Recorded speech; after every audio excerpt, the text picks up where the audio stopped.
Hello my dear students, हम Pankaj sir apex coaching centre Alampur.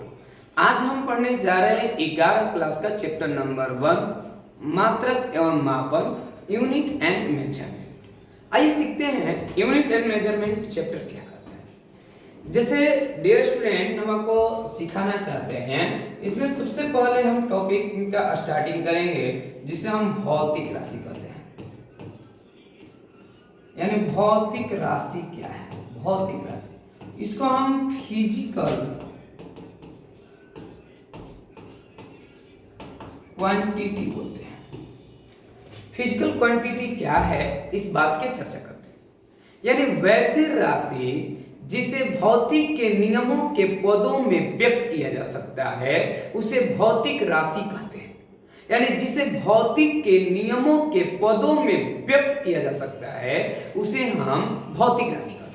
या दूसरा परिभाषा से सकते हैं, वे राशि जो भौतिक के नियम का पालन करता है या उनके सिद्धांतों का पालन करता है उसे हम भौतिक राशि कहते हैं, उसे भौतिक राशि के नाम से जानते हैं। जैसे कि यहाँ पे भौतिक राशि कहने का अर्थ होता है कि जो राशि भौतिक के नियमों का पालन करता है उसे हम भौतिक राशि कहते हैं। ये बात तुम समझ पा रहे हैं? आखिरकार राशि क्या है? राशि कहने का अर्थ होता है कि जिसे मापा या तोला जा सके वह राशि होता है। जैसे लंबाई, द्रव्यमान, समय, ताप, ज्योति, तीव्रता, विद्युत, यानी बहुत सारे राशियां। यानी राशि जो होता है, यानी जिसको मापा या तोला जा सकता है वे राशि कहलाते हैं। और भौतिक राशि किसे कहते हैं? तो वे राशि जो भौतिक के नियमों के पालन करते हैं या भौतिक के पदों में व्यक्त किए जाते हैं उसको हम भौतिक राशि कहते हैं, उसे भौतिक राशि के नाम से जानते हैं। ठीक है, आपको मैं बता दूं कि भौतिक राशि दो प्रकार के भौतिक राशि जो होते हैं यह दो प्रकार के होते हैं। पहला नंबर पे हमारा मूल राशि आता है, इसको हम मूल राशि या आधारी राशि कहते हैं, आधारी राशि बोलते हैं। इसी को हम fundamental quantity, fundamental quantity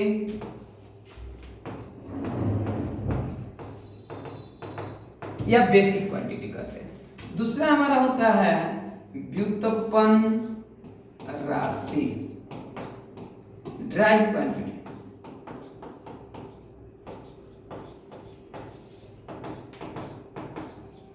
drive quantity, यह हमारे दो प्रकार के राशि होते हैं।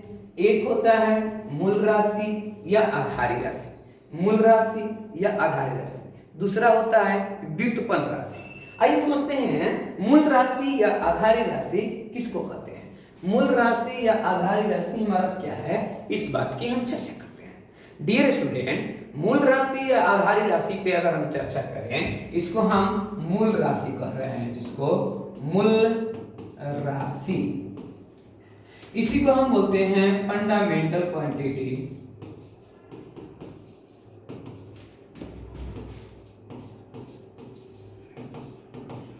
Fundamental quantity. डियर स्टूडेंट, आज हम आपको समझाना चाहते हैं कि फंडामेंटल क्वांटिटी वास्तव में है क्या, आखिरकार होता क्या है।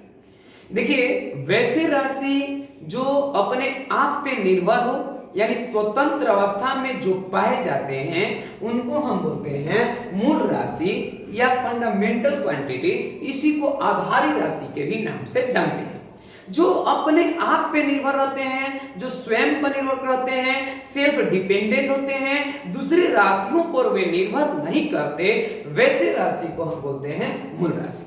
मूल राशि के अंतर्गत 7 राशियां आते हैं, जिसका नाम है लंबाई, लंबाई, द्रव्यमान, समय, ताप, विद्युत धारा, विद्युत धारा, ज्योति तीव्रता,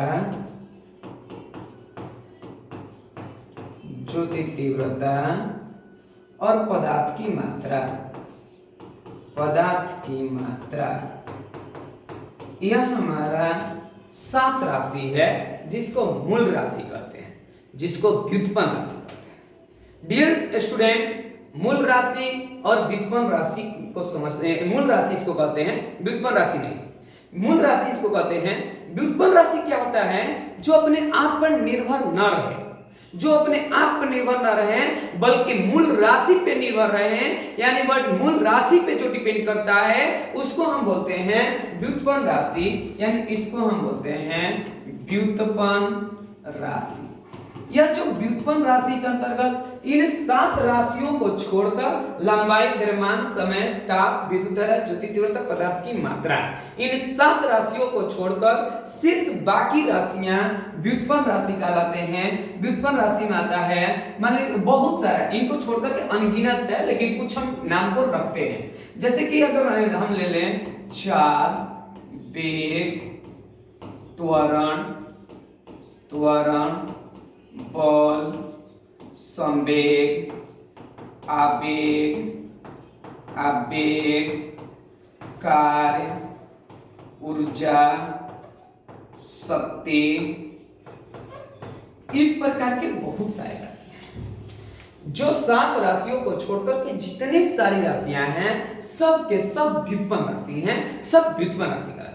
आइए इनको हम समझते हैं कि क्यों कैसे यह अपने आप पर निर्भर रहते हैं और यह कैसे अपने आप पर निर्भर नहीं रहते हैं। जैसे कि अगर मान लिया जाए, मैं यहाँ पे आपको समझाऊं कि जैसे कि यहाँ पे मान लिया जाए कि अगर हमें लंबाई निकालना है तो लंबाई निकालने के लिए हमारे पास कोई फॉर्मूला नहीं है जिसके तहत हम आपको लंबाई डिराइव कर सके, यानी लंबाई को निकाल सके, ऐसा कोई फॉर्मूला। लंबाई अगर निकालना है तो लंबाई निकालने के लिए हमें फीता लेकर के मापना ही पड़ेगा, तब जाके लंबाई निकलेगा। यानी लंबाई सेल्फ डिपेंडेंट है, उसको मापिएगा तभी निकलेगा। समय निकालना है, यानी समय अपने आप पर निर्भर रहता है, समय के लिए कोई फॉर्मूला नहीं है, समय मापना ही पड़ेगा, समय मापना ही पड़ेगा, यह समय होता है। लेकिन हम जिन राशियों की बात कर रहे हैं यहाँ पे चाल, जैसे कि चाल अगर है तो चाल मापने की जरूरत नहीं है। अगर हमें यानी चाल बराबर देखा जाए तो सूत्र होता है दूरी बटा में समय, यानी चाल डिपेंड अपॉन यह डिपेंड कर रहा है दूरी पर और समय पे, यानी चाल जो डिपेंड कर रहा है दूरी और समय पर डिपेंड कर रहा है। दूरी और समय का अर्थ होता है कि अगर दूरी को बदल दिया जाए तो चाल बदल जाएगा, अगर हम समय को बदल दें तो चाल बदल जाएगा। यानी चाल अपने आप पर निर्भर नहीं कर रहा है, चाल दूरी और समय पर निर्भर कर रहा है। और दूरी मतलब लंबाई और समय माने समय। दूरी और समय यह मूल राशि है, यह आधारी राशि है, इसलिए कहा जाता है यानी मूल राशि वे राशि होते हैं जो अपने आप पर निर्भर रहते हैं, और व्युत्पन्न राशि वे होते हैं जो मूल राशि पर निर्भर रहते हैं, यानी अपने आप पर निर्भर नहीं रहते। ऐसे ही क्लास को पूरे सिलेबस को समझने के लिए हमारा अपेक्स कोचिंग सेंटर में ज्वाइन करें। 11 क्लास का नया बैच प्रारंभ हो रहा है आपका 15 अप्रैल से। नया बैच 15 अप्रैल से प्रारंभ है।